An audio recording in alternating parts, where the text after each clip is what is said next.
Parliament के कानून पर अदालती हुक्म इम्तना के खिलाफ पाकिस्तान बार कौंसिल ने कल मुल्क भर में यौम स्याह मनाने का ऐलान किया है।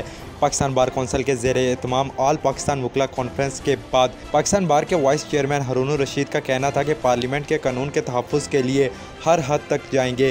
हारून रशीद का कहना था कि सुप्रीम कोर्ट ने 2 जजेस के सर्विस मामले में अज़ खुद नोटिस लिया। चीफ जस्टिस ने 90 दिन में इंतखाबात का हुक्म दिया। असल अज़ खुद नोटिस गैर ज़रूरी तौर पर असम्बलियाँ तहलील करने पर होना चाहिए था।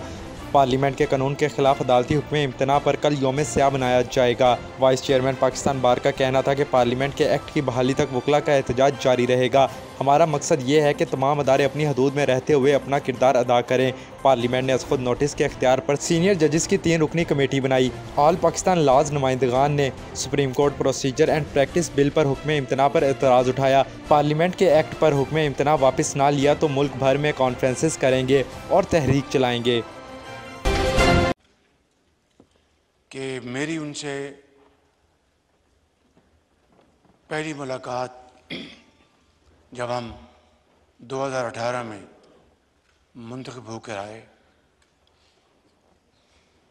तो बतौर ऑपोजिशन के उनसे खाल खाल मुलाकात होती थी,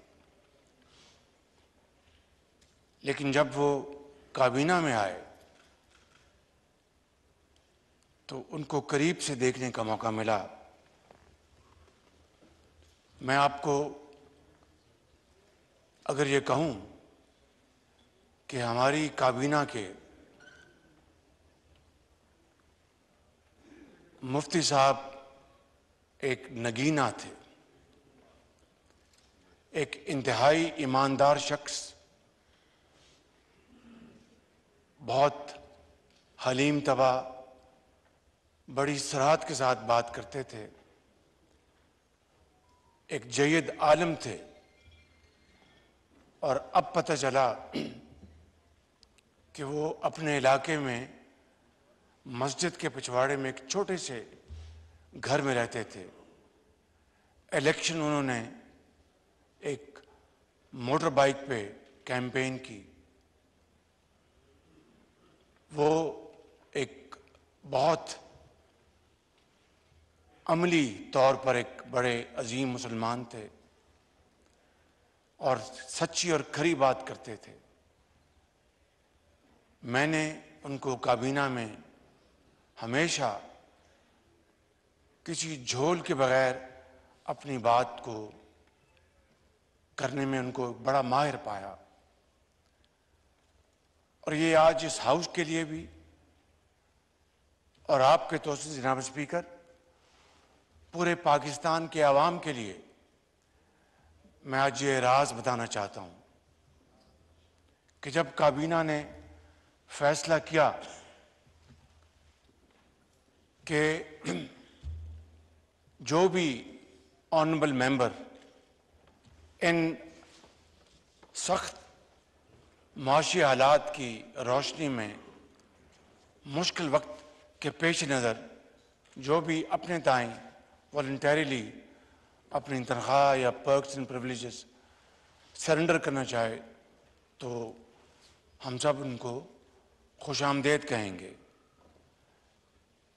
काबीना की ओवरवेलमिंग मेजॉरिटी ने इस फैसले से वॉलंटरीली इत्तफाक किया कि बिल्कुल मुल्क इस वक्त मुश्किल हालात से गुजर रहा है और हमें जो भी हम कंट्रीब्यूट कर सकते हैं हम करें। लेकिन मुफ्ती साहब मरहूम ने कहा कि वज़ीर-ए-आज़म मैंने बात करनी है, और ये मैं बात इसलिए कर रहा हूं कि उनकी सच्चाई, उनकी ईमानदारी और उनका बगैर किसी कन्फ्यूजन के उनका जो रिफ्लेक्शन थी वो उन्होंने फिल फौर जाहिर कर दी कि वज़ीर-ए-आज़म मेरा जो गुजारा जो है इस तनख्वाह के बगैर नहीं होगा, मैं ये हिस्सा नहीं डाल सकूंगा। अंदाज़ा कीजिए जनाब स्पीकर, कितना अजीम शख्स था वो। कौन शख्स इस तरह अपने आप को कॉम्प्रोमाइज़ करेगा?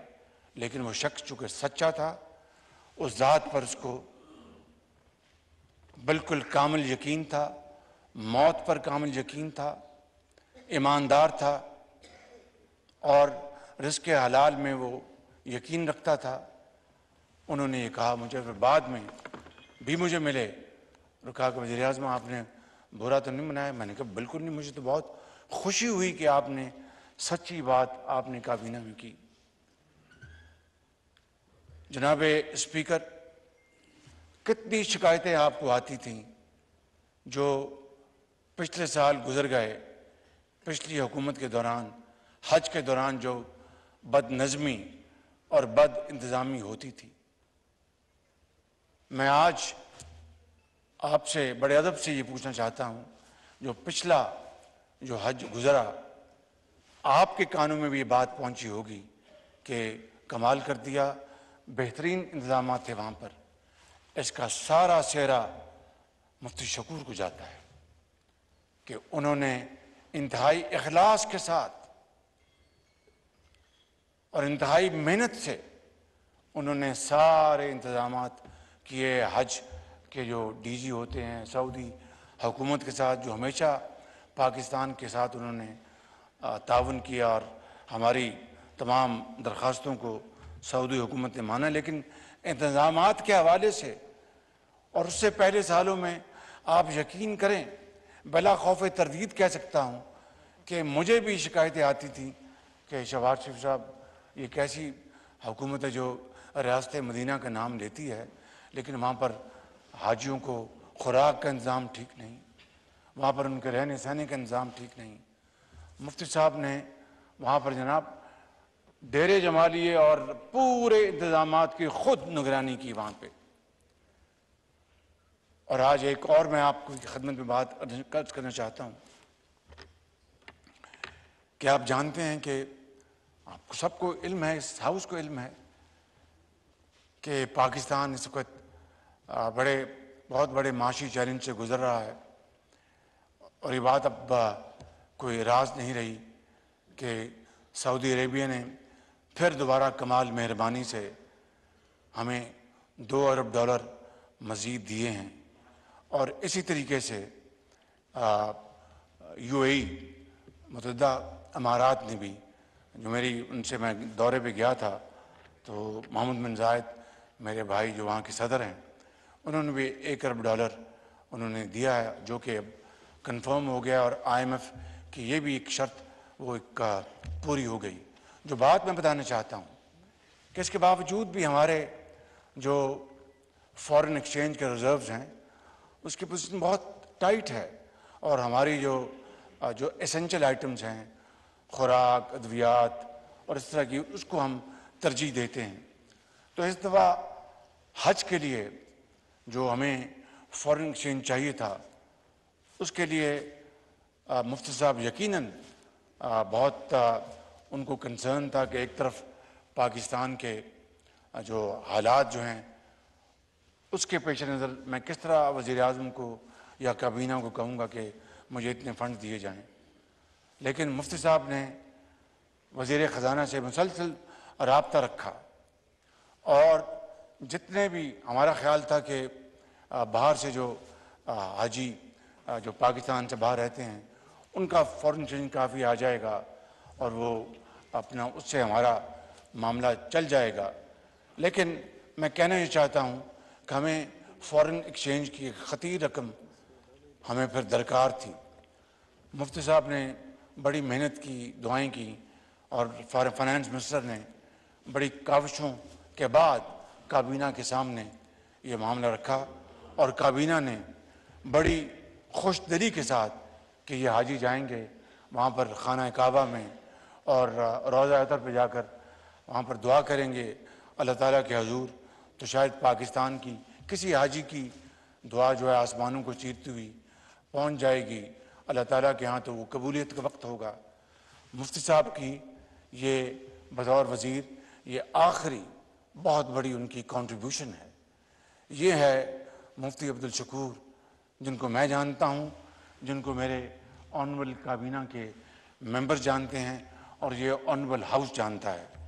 मैं समझता हूँ कि आज पाकिस्तान, ये सिर्फ ये ईवान नहीं या काबीना नहीं, आज पाकिस्तान का एक बहुत अजीम मुफक्कर, बहुत अजीम मुफ्ती, एक अजीम शख्स वो हमसे जुदा हो गया, जो कि हमारा एक बहुत बड़ा नुकसान है। आखिरी बात ये कहना चाहता हूँ कि मुफ्ती साहब सही मानों में JUI के माथे के झूमर थे। आपका बहुत शुक्रिया।